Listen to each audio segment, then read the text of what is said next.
Alrighty, it is phase 2 for 2025. We have a GPP block. General Physical Preparedness is what that stands for.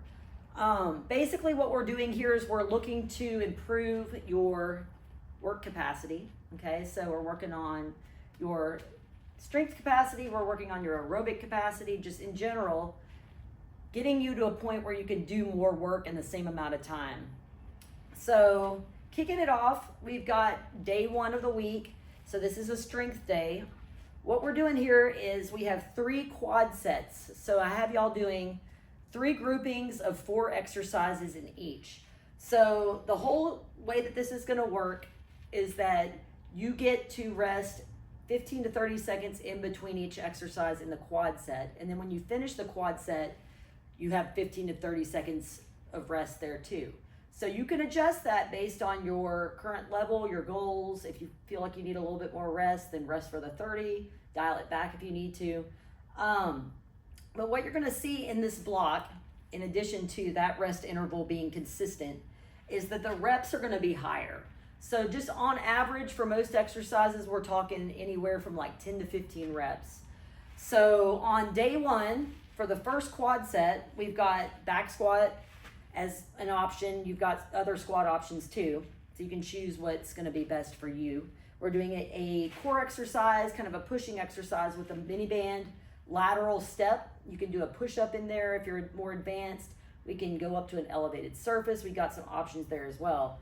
Defranco's 21s for biceps. That's a grouping of 3 different bicep curl variations done back to back. 5 to 7 reps of each for a total of anywhere from 15 to 21 reps. And then I've got battle rope. We're gonna be doing a grappler throw. So if you don't have battle ropes or it's not convenient to access them at the gym where you're at, then I've got options for that as well.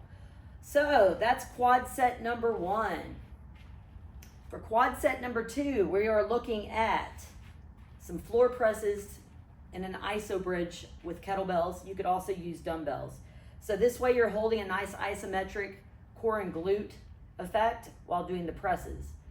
So after that, we've got a tightrope swap. That's a kind of weird exercise. It's more of a balance challenge, working on just stabilizing.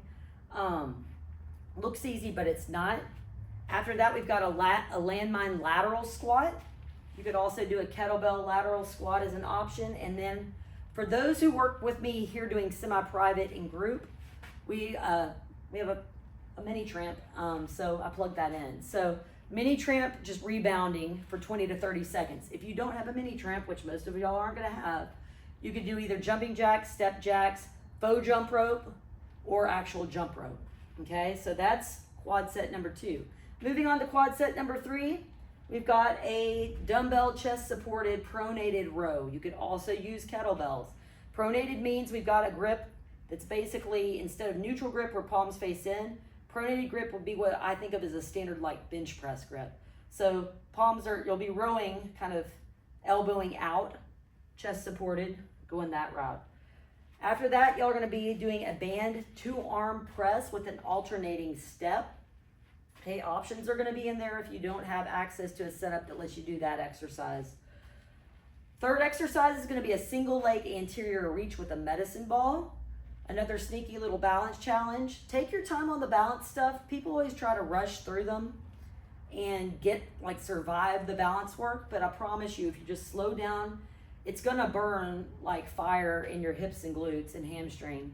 But the only way that you're gonna see improvements is if you dial it back and focus on the quality, okay? And then last but not least, we have some ring or TRX or suspension trainer, kneeling fallouts. Similar to doing like an ab wheel, okay, so rollouts would be an option there, as well as like a high plank Superman from the knees, an option with that. So that is your day 1 strength work.